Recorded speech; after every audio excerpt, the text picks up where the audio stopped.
Las Buenas Nuevas Valencia, una iglesia para todos, presenta Buenas Nuevas para la Ciudad. Un mensaje práctico y motivador en la voz del pastor Carlos González. A partir de este momento, dispón tu corazón para recibir en él la palabra de Dios. Bien, vamos a recibir con un fuerte aplauso este tercer tema de nuestra serie Parábolas de Jesús. Esta semana ocurrió algo interesantísimo, ¿verdad? Me gustó mucho. El tema de la semana anterior lo subimos a nuestro canal. Nuestro canal tiene un poco más de 200 suscripciones. Yo no soy tan popular como otros. Teníamos un canal con mayores suscripciones, tuvimos un problema ahí en ese canal, abrimos uno nuevo y nos ha costado que la gente migre a este nuevo canal. Pero es un canal sencillo, tiene 200 y tantos seguidores, pero esta semana el tema que subimos fue visto por más de 500 personas en la semana. Y gloria a Dios, ¿verdad? Que podemos llegar a tantas personas. Y yo me preguntaba por qué. Porque trataba un tema del cual nosotros tenemos muchas deudas pendientes. Y seguramente, y yo quiero animarlo a usted a que se suscriba al canal y que también aproveche esa forma práctica de compartir la palabra de Dios con otros. Cuando le enviamos ese link, ese enlace, compártalo. Nos escucharon esta semana gente en Venezuela, en Colombia. Esta mañana hablaba con un amigo de Colombia que está conmigo en esto de construir la agenda. Y me dijo, pastor, quiero decirle algo. ¿Sabe? Yo descargo el tema suyo y cuando voy en la moto voy escuchando la palabra del Señor. Tremendo. Bueno, sí. Nos escucharon en Alemania esta semana. Alguien me escribió y me dijo, oye, mira, te escucharon en Alemania. Yo soy el pastor venezolano más internacionalmente desconocido. Entonces, para toda esa gente que nos escucha, radio, canal de YouTube, un aplauso desde Flor Amarillo. Qué bueno ser parte de la misma familia, ¿no? Esta serie, Parábolas de Jesús, una serie que hemos construido con algunas parábolas, no todas, que Jesús en su ministerio compartió con las personas. Esta mañana, documentándome sobre este asunto de las parábolas, era una profecía acerca del Mesías inclusive. Cuando en el Antiguo Testamento se hablaba del Mesías, se dijo en la palabra profética que él hablaría en parábolas a las personas, de manera que quienes le escuchaban no le entendieran. ¿Qué te parece? O sea, que cada vez que Jesús daba una parábola, Jesús estaba cumpliendo una profecía mesiánica. Y Jesús, sus enseñanzas, sus parábolas causaban admiración en la gente que las escuchaban. Unos no las entendían, pero a sus seguidores Jesús les dio la capacidad de poder entenderla. Por eso en esta serie hemos repetido una y otra vez lo que dice Lucas capítulo 8, verso 10. Él respondió, a ustedes se les permite entender, ¿qué cosa? Los secretos del reino de Dios. Cada vez que Jesús estaba dando una parábola o compartía una parábola, estaba revelando principios del reino de Dios. Pero hoy vamos a estudiar una parábola donde no se revela un principio del reino de Dios. Se revela un aspecto del carácter de Dios. Qué interesante. En las parábolas se podían conocer los principios que rigen, que gobiernan el reino de Dios. Cómo se manejan los asuntos, ciertos y determinados asuntos en el reino de Dios. Las parábolas siempre partían de una pregunta. Nosotros, ¿cómo vamos a manejar esto? ¿Cuántas veces voy a perdonar a alguien que me ofende? Señor, ¿quién es mi prójimo? Esa clase de preguntas generaban una parábola. Pero en esta parábola de hoy, que es tal vez la más conocida de todas las parábolas, de ellas se han hecho películas, canciones, poemas, obras de teatro. Cualquier persona que no sea lector de la Biblia conoce esta historia. Una parábola que hemos conocido a lo largo de la historia como la parábola del hijo pródigo. También en algunas versiones se le llama la parábola del hijo perdido. ¿Sí? Es una interesante parábola, ¿no? Porque esta parábola habla acerca del amor de Dios. ¿Y por qué se generó esta parábola? ¿Por qué Jesús se toma un tiempo para enseñar esta parábola? El trasfondo, cuando lo lees en Lucas capítulo 15, el trasfondo de esta parábola es una crítica que Jesús está recibiendo de los religiosos del momento. Fariseos, saduceos, maestros de la ley, personas muy justas, de acuerdo a su criterio, se sintieron escandalizadas, muy escandalizadas por lo siguiente. Dice, los cobradores de impuestos y otros pecadores de mala fama, ¿qué hacían? A menudo venían a escuchar las enseñanzas de Jesús. Y es un aspecto muy relevante del ministerio del Señor Jesucristo. Jesús fue atractivo a esta clase de personas. Yo difiero mucho de muchos planteamientos y modelos de iglesia que se están creando en el presente, ¿no? Esto de ser atractivos a gente de clase media y clase alta, agentes empresarios, y nuestras iglesias tienen que ser atractivos para ellos, para atraerlos, porque ahí están los recursos para seguir extendiendo el reino de Dios. Mira, cáete para atrás. Cuando leas a Jesús, sí, Jesús atrajo a personas adineradas, personas influyentes, pero Jesús atrajo también a cobradores de impuestos. Busca en la Biblia cuál era la categoría que en Israel se le daba a los cobradores de impuestos. Te lo voy a decir de una manera ordinaria. Eran la última vértebra de la cola de un perro sarnoso. Era lo último.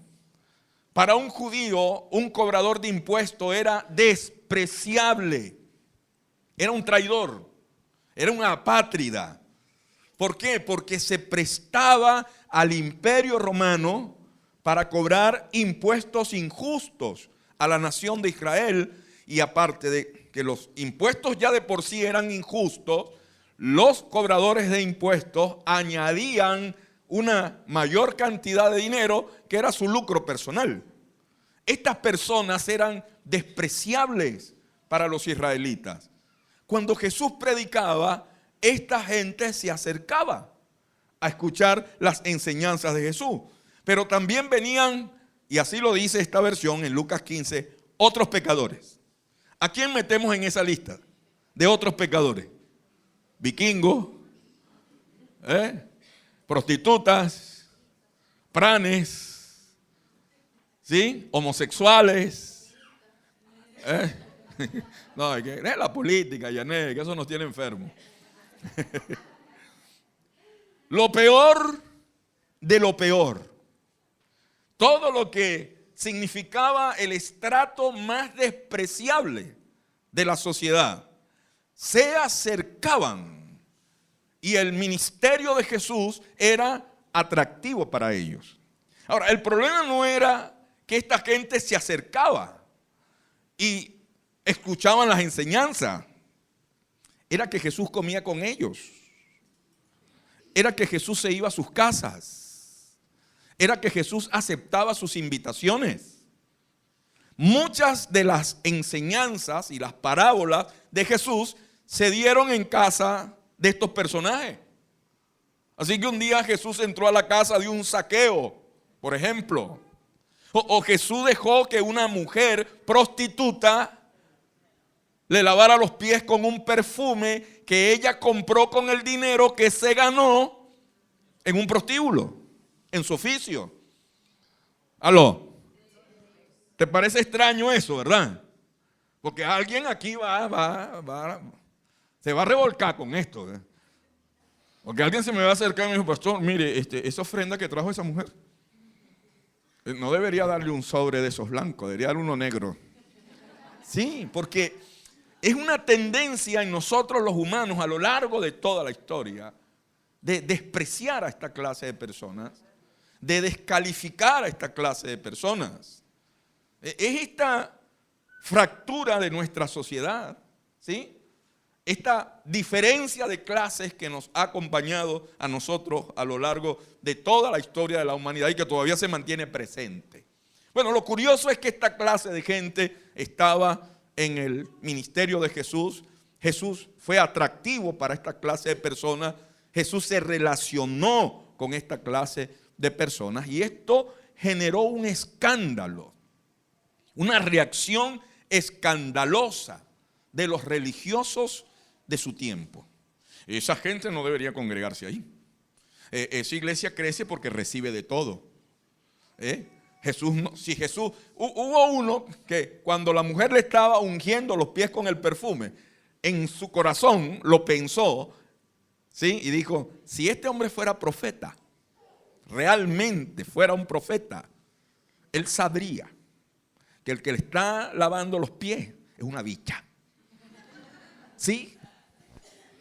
¿Lo pensó o no lo pensó? Bueno, este es el marco de esta parábola. Porque Jesús con esta parábola no está enseñando un principio, solamente un principio del reino de Dios.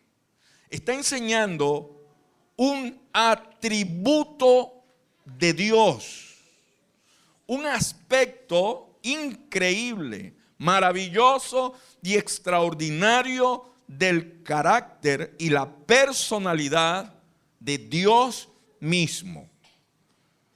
Esta parábola es una respuesta a esta gente diciendo, les voy a explicar la razón por la cual mi ministerio, mis enseñanzas, el reino de Dios resulta atractivo para esta clase de personas. Jesús en esta parábola muestra el amor de Dios. Pero hay algo interesante, porque la figura que el Señor utiliza para mostrar el amor de Dios es una figura muy diferente a la que nosotros siempre hemos utilizado para hablar del amor de Dios.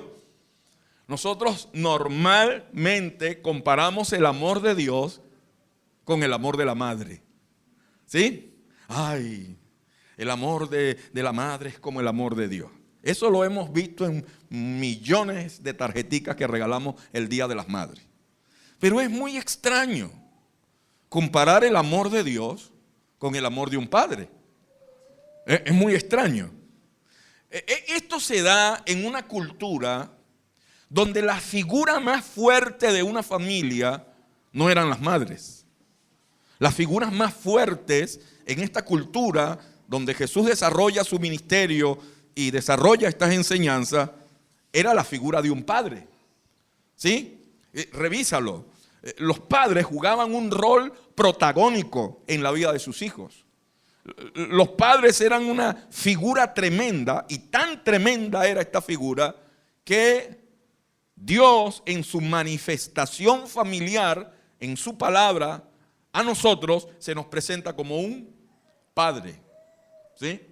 Y mire cómo comienza la historia. Dice, para ilustrar mejor esta enseñanza, Jesús les contó la siguiente historia. Un hombre tenía 2 hijos.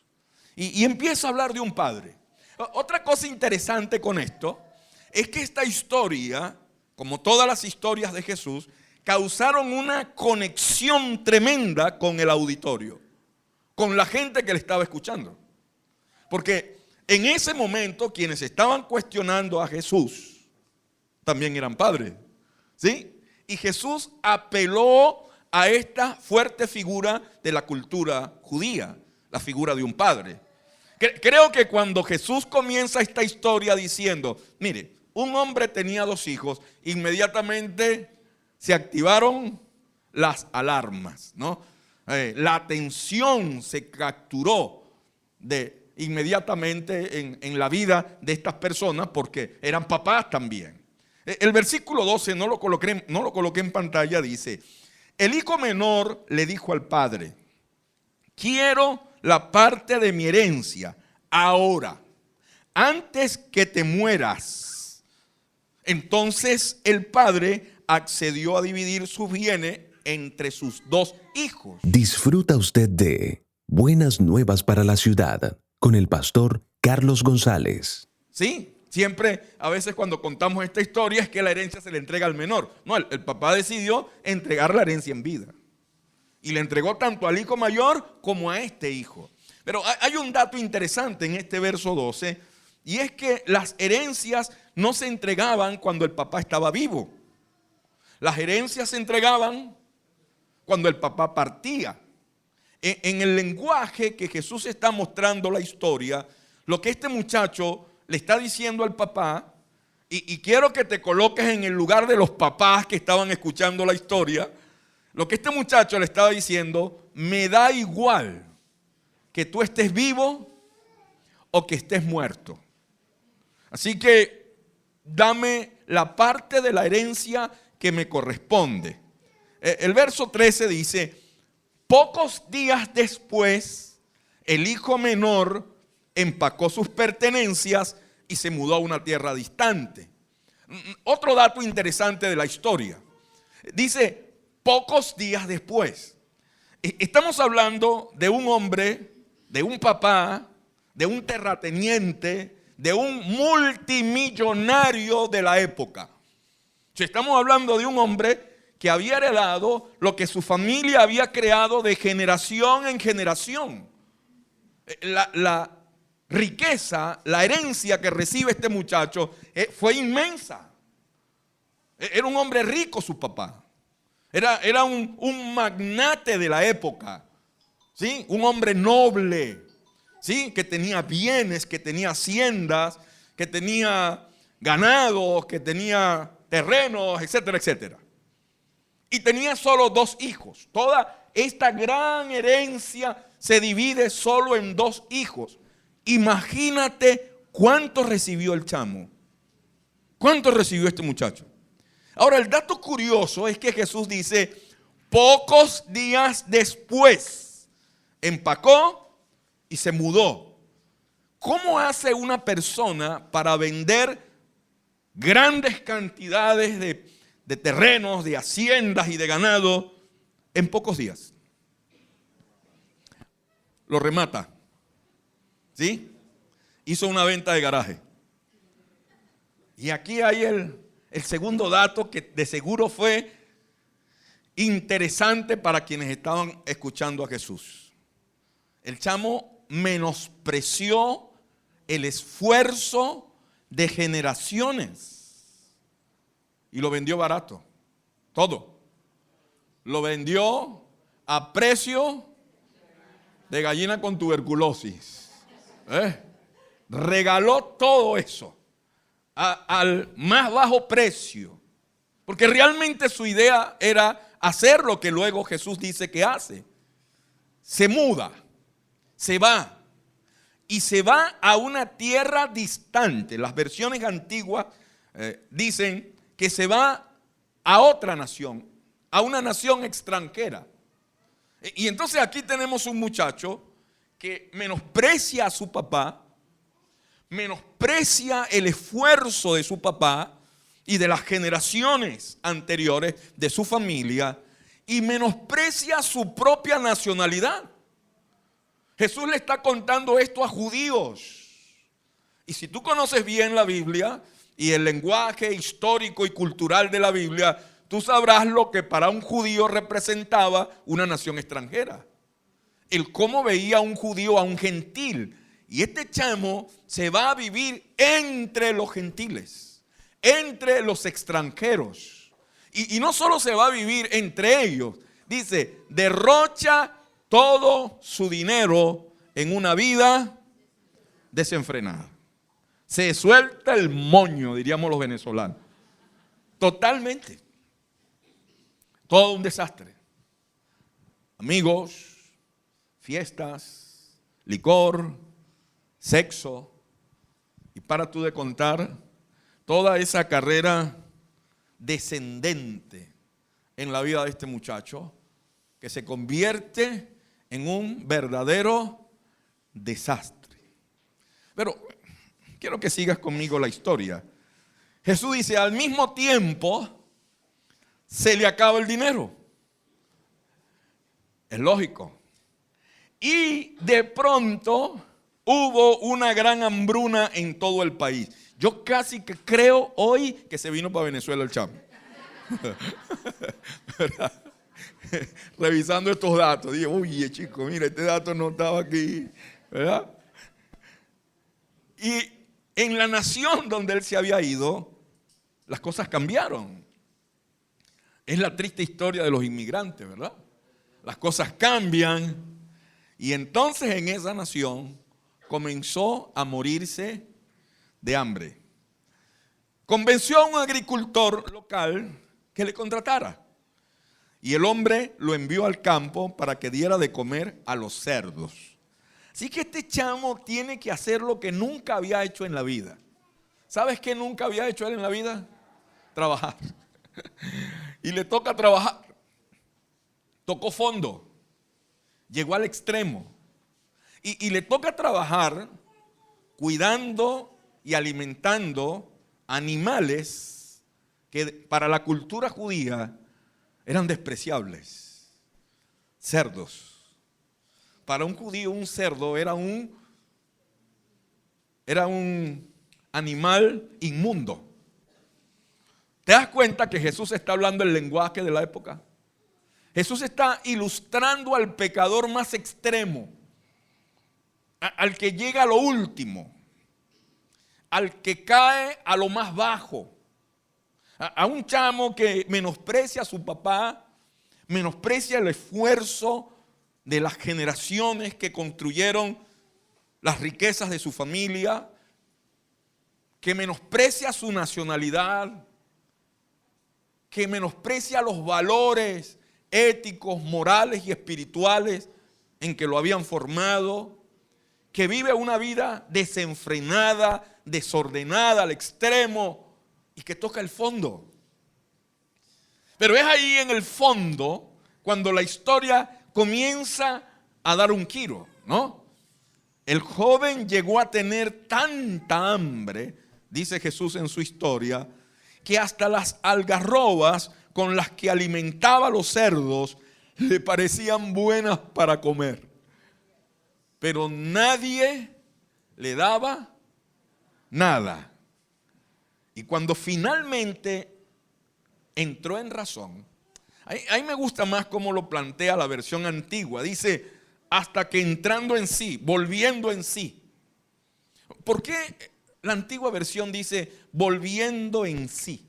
¿Quiénes vuelven en sí? Los que han perdido el sentido. ¿Sí? Por eso es que el calificativo que la Biblia da a esta clase de personas es insensato. Que traducido a nuestro idioma es sin sentido común. O sea, el chamo realmente estaba loco. Se volvió loco. Se le fueron los tapones. Pero en un punto, él vuelve en sí. Esta versión dice, finalmente entra en razón. Alguien dijo que nunca sabrás que Dios es todo lo que necesitas cuando sea Dios lo único que te queda. ¿Quieres repetir eso conmigo? Nunca sabrás que Dios es todo lo que necesitas cuando Dios sea lo único que te queda. Y hay gente que viven así, vidas desenfrenadas, y en ese momento Dios no importa para ellos hasta que lo pierden todo. Y Dios es lo único que le queda. Y este muchacho vuelve en sí y dice, oye, en casa de mi papá, hasta los jornaleros tienen comida de sobra. Y aquí yo estoy muriéndome de hambre. No. Sape gato. Ñaragato. Yo voy a volver a la casa de mi papá. ¿Sí? Y me voy a acercar a él y le voy a decir, Padre, he pecado contra el cielo, y yo he pecado contra ti, y ya no soy digno que me llamen tu hijo. Y quiero que me contrates ahora como uno de tus jornaleros. Creo que los fariseos, los saduceos, los escribas, los religiosos que estaban escuchando esta historia dijeron, buena historia. ¿Sabes por qué?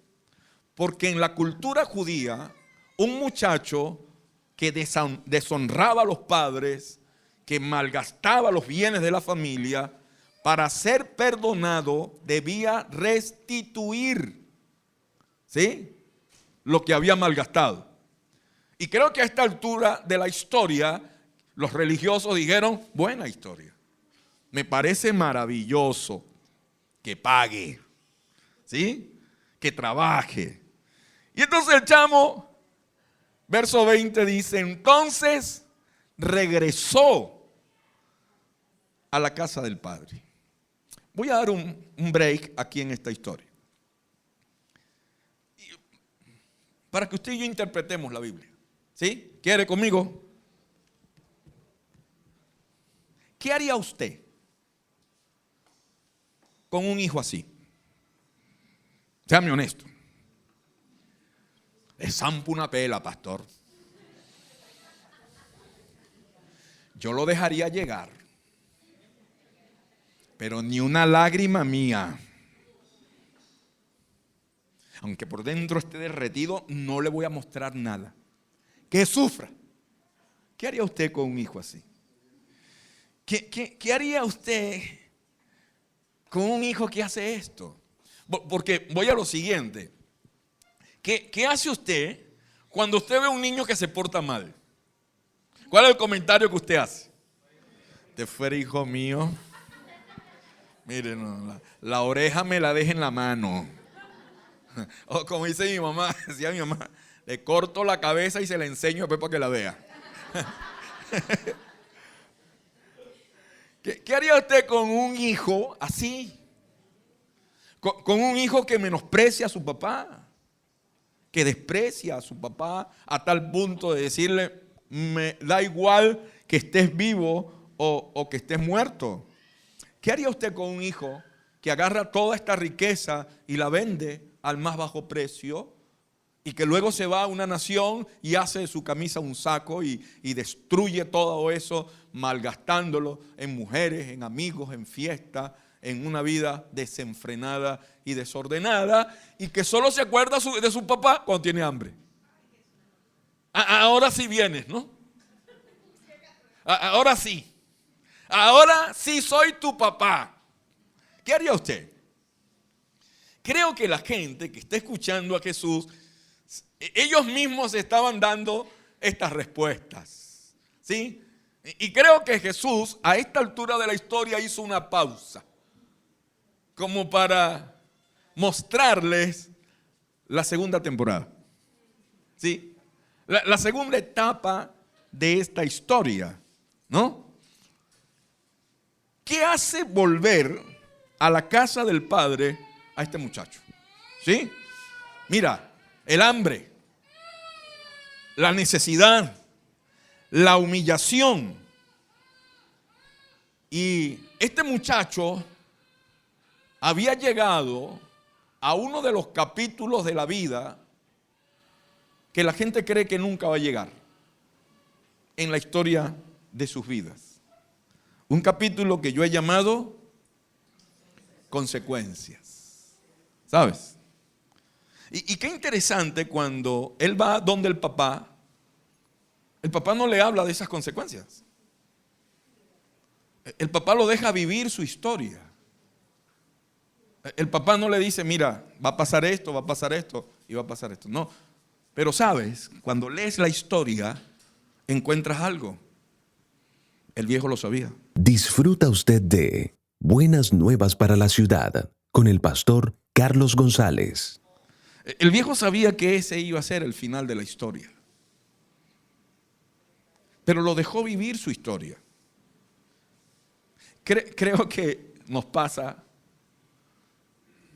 que muchos de nosotros como que es necesario vivir la historia y llegar a ese capítulo que se llama consecuencias. Esas consecuencias fue las que trajeron al muchacho a casa. Por eso es bueno preguntarse, ¿qué harías tú con un hijo así? Ajá. Ahora sí vienes, ¿verdad? Yo te estaba esperando en la bajadita. Mira, ese capítulo llamado consecuencia fue la materia prima para Jesús darle un giro a esta historia. Y yo creo que este giro que Jesús le da a la historia del hijo pródigo causó, mira, una, no sé si llamar reacción en quienes les estaban escuchando, que eran los detractores de Jesús por todo lo que pasaba y sucedía con su ministerio. Dice, y cuando todavía estaba lejos, su padre lo vio llegar. Y lleno de amor y lleno de compasión, corrió hacia su hijo, lo abrazó y lo besó. Voy a contarte lo que en la cultura esto significaba. Los nobles judíos no corrían. Los nobles judíos se desplazaban en carros. ¿Sabes por qué no corrían? Porque los nobles judíos vestían de largas túnicas. Y la única forma en que se podía correr con una túnica tan larga era enrollándola y descubriendo las canillas. Ay, usted se sorprende, ¿verdad? Y piernas, pastor, no canillas. Pero al descubrir las canillas o las piernas, caías en vergüenza. Era deshonroso hacer eso. Así que los nobles no hacían eso. Al viejo le importó un pepino eso. Y se enrolló la túnica y corrió hacia su hijo. ¿Te dice algo de Dios eso? De un Dios que corrió hacia ti, que se acercó a ti y que se hizo vergüenza por ti. Se hizo vergüenza por ti. Y dice, y lo abrazó y lo besó. En el original, la traducción literal de beso es, no dejó de besarlo. Así que le besó la frente, le besó las manos y lo besó una y otra vez. Y el chamo, bueno, le lanza su discurso porque él tenía un discurso. ¿Sí? Le dijo, mi papá, yo he pecado contra el cielo y he pecado contra ti. Y yo no soy más digno de ser llamado tu hijo. Y vengo aquí con toda la disposición de trabajar como jornalero para pagarte todo lo que yo gasté. Echa cuenta, ¿cuántos años iba a trabajar el chamo para pagar todo lo que él había gastado? Era una deuda impagable. Mira, ni que se convirtiera en cochino él también, pues. No lo pagaba. No alcanzaba ningún trabajo, ningún esfuerzo humano para la deuda que estaba pendiente. Sí. El chamo dio su discurso. El papá dejó que él diera su discurso. Pero luego, pues, ignora el discurso. Y el verso 22 dice, sin embargo su padre le dijo a los sirvientes, rápido, traigan la mejor túnica que haya en la casa, vístanlo. En el original de la Biblia, la palabra túnica significa lo que me trae honor. Las túnicas eran expresiones del honor de una persona. Si el padre dice, traigan la mejor túnica, ¿qué es lo que Jesús le estaba diciendo a esta gente?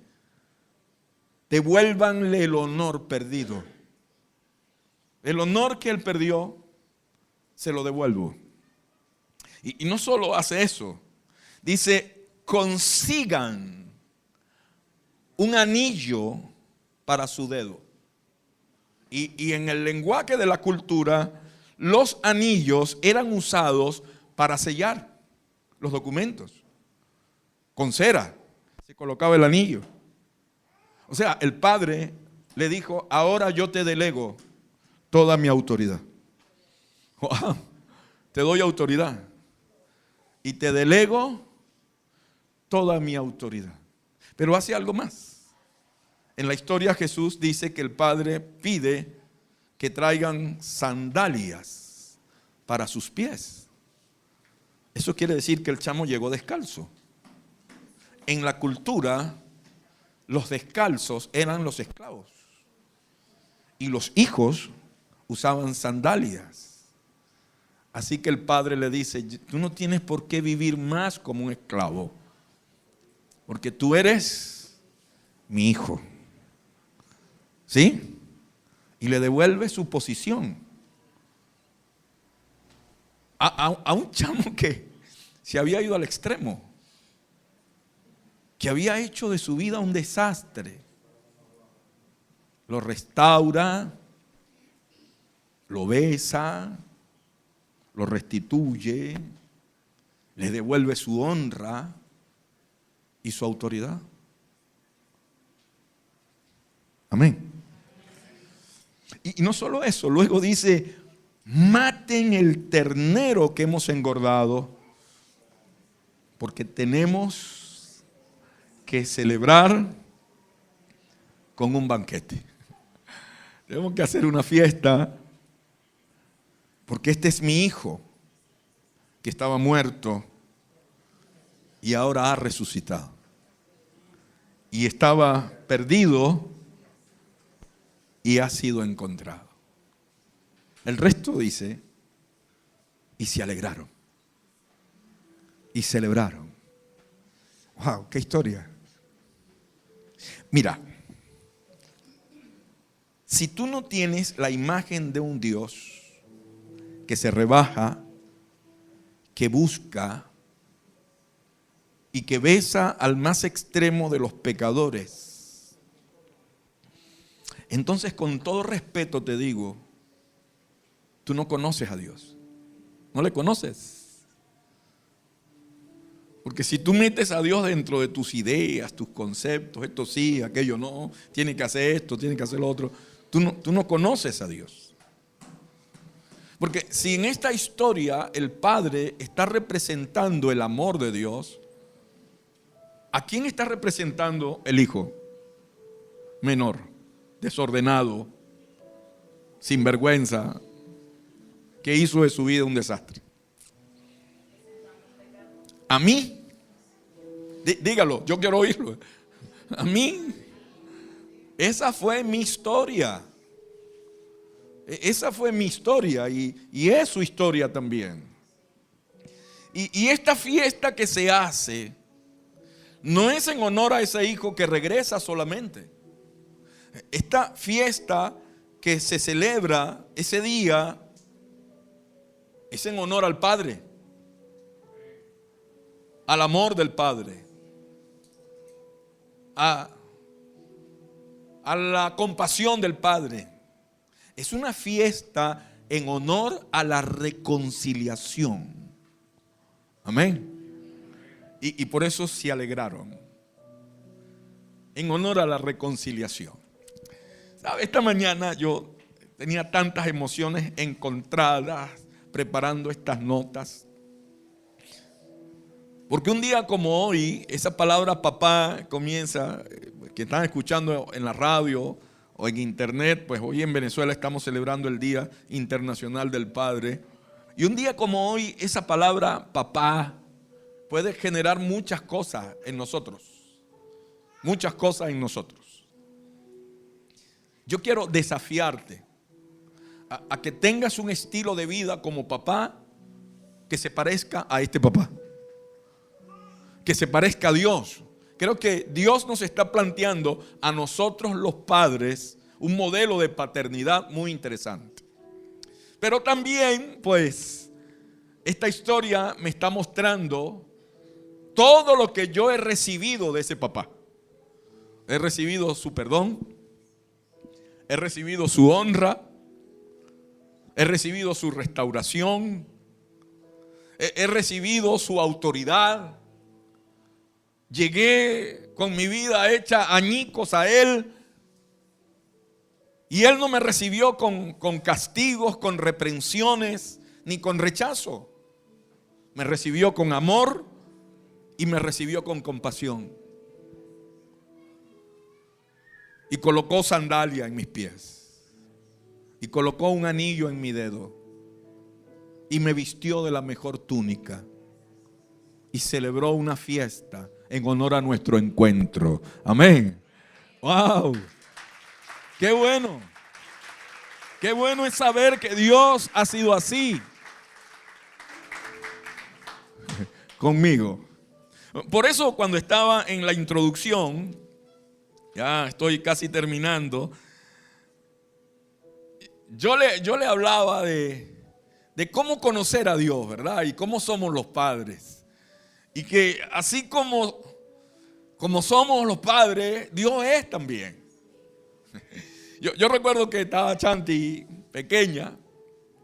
Chanti, en ese tiempo había un hermano aquí que tenía un grupo de muchachos haciendo artes y hacían coreografía. Y esto nosotros metimos a Chanti ahí. Teníamos nuestro primer carro. Así que un día fuimos allá donde eran los ensayos. Se hacía por allá en un sector, una urbanización hacia el oeste de la ciudad. Y después que terminó el ensayo, los papás de las muchachas, los muchachos, nos quedamos hablando. Y Chanti se montó al carro con las compañeritas de ella, de ese ministerio, a oír música. Y mientras nosotros hablamos, nos caímos a testimonio ahí. Ellas estaban dentro del carro. Cuando terminamos la conversación que voy, el carro no encendía. Se le había acabado la batería al carro. Y entonces algo más había pasado en el carro. Algo pasó ahí. El carro no encendió. Empujamos el carro, no arrancó. Y a mí me provocaba. Yo decirle, oye, ¿cómo tú vas a hacer eso? Decirle un montón de cosas a Chanti. Tuvimos que dejar el carro allá. Y llegamos a la casa porque un hermano nos dio la cola y dejamos el carro allá. Y llegué yo bravo, molesto. Y le dije a Chanti, te vas al cuarto. Sí, yo bravo, soy muy bravo. Al cuarto. ¿Qué? Le hablé fuerte. Y le dije, a ver, ¿cómo se le ocurre a ella? Yo estaba muy molesto. Nos acostamos y yo me levanté y abrí la puerta del cuarto. Y Chanti se volteó y tenía los ojos llenos de lágrimas. Y yo le dije, mami, ¿estás dormida? Y ella me dijo, no, papá, la culpa no me deja dormir. Y ahí se acabó mi rabia. Y yo le dije, ay, ven acá, perdóname, yo no debí decirte eso. Yo soy loco. Me sentí tan mal. Y Chanti me dijo, papi, duerme conmigo. Y yo, claro. Ese es Dios. Y si tú no conoces a un Dios así, no lo conoces. No lo conoces. ¿Ves? Por eso mi desafío de esta semana, lo que quiero dejarte es, alegra el corazón del Padre. Alégralo. Disfruta ese papá celestial que nosotros tenemos. Disfruta de su compasión, disfruta de su bondad, Disfruta de esa relación, ¿verdad?, que Él quiere tener contigo. Y si tú te has ido de casa, regresa a casa. Hay un papá celestial esperando por ti. Amén. Hay un papá que quiere abrazarte, que quiere bendecirte. Si te has apartado, si has dejado de formar parte de la familia iglesia, si estás lleno de rabia, de molestias, de qué sé yo, alguien hirió tu corazón y estás lejos de casa. Hoy hay un papá celestial diciéndote: regresa a casa. Quiero hacer una fiesta en tu honor. Quiero poner un anillo en tu dedo. Quiero vestirte de nuevo. Quiero devolverte la autoridad, la posición, porque tú eres mi hijo. Amén. Tú eres mi hijo. Qué bueno, qué bueno. Sí, tribútale un aplauso a ese Padre celestial que nos ama como Él solo puede amarnos. ¿Quieres estar en pie? Padre, gracias. Tú eres un Dios bueno. Gracias por enseñarme todos los días a ser papá. Gracias por tu amor. Gracias por tu compasión. Gracias por tu ternura. Gracias por cuidar de mí todos los días. Gracias por ser un papá presente, tierno, amoroso, protector, cuidador, sanador, guía, mentor, fuente, administrador. Por apuntar hacia lo bueno en mi vida todos los días. Por creer lo mejor de mí y esperar siempre lo mejor de mí. Gracias. Gracias, Señor. Gracias, gracias. Gracias por esta hermosa enseñanza que me habla de ti, de tu carácter, de tu atributo y de tu amor. Muchas gracias, Dios. Amén y amén. Dios me les bendiga. Hemos llegado al final de Buenas Nuevas para la Ciudad. Si deseas escuchar nuevamente este tema, visita nuestro canal en YouTube, LBN Valencia Oficial. Hasta pronto.